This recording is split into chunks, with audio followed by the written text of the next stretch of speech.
បាទជំរាបសួរបងប្អូនអតិថិជនទាំងអស់គ្នាខានជួបគ្នាយូរមកហើយថ្ងៃនេះដែរខ្ញុំបានយកនៅកត្រៃកាត់ស៊ីឡាយថ្មីដែលមានមុខងារច្រើនម្ដងអញ្ចឹងកត្រៃនេះបងប្អូនឃើញនៅនឹងមុខកាមេរ៉ានេះហើយគឺវាមានហ៊ុបរៀងទូចងាយស្រួលកាន់ហើយប្រភេទដែកវាគឺដែក CRV អញ្ចឹងកត្រៃនេះដែក CRV ដែលវាបងប្អូនដឹងហើយថាដែកប្រភេទ CRV នេះគឺវារឹងមាំភាគច្រើនគេយកវាទៅធ្វើទៅលើសោអាសោអញ្ជៀនសោអីយើងហ្នឹងហើយឥឡូវកុំឲ្យខាត់ពេកយើងមកតេស្តមើលទាំងអស់គ្នាខ្ញុំចង់ធ្វើវីដេអូឲ្យខ្លីៗលឿនស្រួលបងប្អូនមើលអញ្ចឹងអានេះគឺ tracking ប្រអប់ខ្សែភ្លើងហ្នឹងណាអញ្ចឹងយើងសាកយកកន្លែងនេះមកកាត់តេស្តមើលថាវាមុតអត់នេះឆ្វាច់មកកាត់ផ្ទាល់ឲ្យមើលផ្ទាល់តែម្ដងបងប្អូនអញ្ចឹងក្រៅពីកាត់ tracking ក៏ឆ្អឹងស៊ីឡាយអីស្ដើងទូចអីហ្នឹងយើងក៏អាចកាត់ប្រភេទខ្សែភ្លើងខ្សែបានដែរអានេះសារតែខ្ញុំកាន់ដៃម្ខាងគងលើកាមេរ៉ាអញ្ចឹងវារៀងពិបាកកាត់តិចអូខេមុតស្មើហ្មងហើយអាកន្លែងនេះបែកមិនដោយសារតែយើងកាច់តែបើយើងមកកាត់ចេះអត់បែកទេឃើញទេស្នាមអត់បែកទេអានេះដោយសារយើងកាត់ហើយកាត់ទៀតហើយចំពោះមុខងារវាក្រៅពីកាត់វាមានចិត្តកន្លែងចិត្តខ្សែភ្លើងនេះអញ្ចឹងដែក CRV នេះគឺវាមុតហ្មងផាច់ឃើញមុតស្មើល្អហើយក្រៅពីនេះក៏វាអាចពុះបានដែរនេះវាមានផ្លែកបិតនៅកន្លែងនេះមួយហើយកុំភ័យថាយើងធ្វើការទៅមុតនឹងផ្លែកបិតហ្នឹងវាអត់មុតទេផ្លែកបិតហ្នឹងណា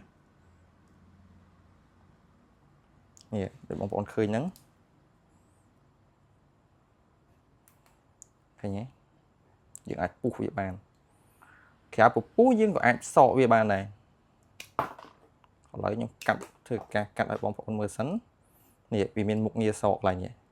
វាតាមលេខកន្លែងហ្នឹងខ្សែប្រហែលគុណយើងអាចសកតាមនឹងបានតែនេះខ្ញុំអត់បានលំអិតទេខ្ញុំចង់ធ្វើឲ្យបងប្អូនអ្នកនរគ្នាមើលពីមុខងារវាអញ្ចឹងផាច់មុតល្អណាខ្សែនេះខ្សែយើងទាញទៅវាល្បូតពីខាងក្រោមនេះមកវិញហើយក្រៅពីសក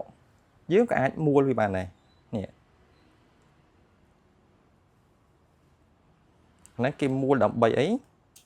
គឺដើម្បីឲ្យវាល្មួនចូលគ្នាហើយយើងតភ្លើងណាតែបើតមែនតើក៏មួលអញ្ចឹងដោតចូលពីឆ្លងឆក់ដោយហើយបន្តមកយើងអាចកាត់បានគេកាត់មកស្មើស្អាតមែនតើមកឲ្យមើលមុខកត្រៃអត់មានឆាប់មានកន្លត់ទេហើយចំពោះអាខ្សែតូនេះបើខ្សែធំវិញណាយើងសោកអាកន្លែងនេះយើងសក់អត់កើតតែអានេះឯងសក់កើតទេតែខ្ញុំឧទាហរណ៍ថាបើយើងសក់អាហ្នឹងអត់កើតគេមានកន្លែងសក់វាមួយទៀតនេះសក់អាកន្លែងកលាក់នេះវិញមកអានេះចង់លេខប៉ុន្មានក៏បានដែរសក់មកលឿនផងផាច់ឃើញទេឃើញលឿនទេបាទចឹងមុខងារវាគឺមានច្រើនហើយតម្លៃក៏សមរម្យដែរតម្លៃវាត្រឹមតែ$5 5កាក់ទេតាមពិតខ្ញុំត្រូវលក់$6តែដោយសារអីខ្ញុំលក់ប្រូម៉ូសិនស្តុកថ្មីចូលមកថ្មីគឺខ្ញុំលក់តម្លៃពិសេសវិញលក់តែ$5 5កាក់ទេហើយសេវាដឹកគឺត្រឹមតែ$1ទេទាំង25ខែក្រុងអញ្ចឹងបើបងប្អូនចង់បានកុំភ្លេចឆាតមកសំភារៈជាងអរគុណ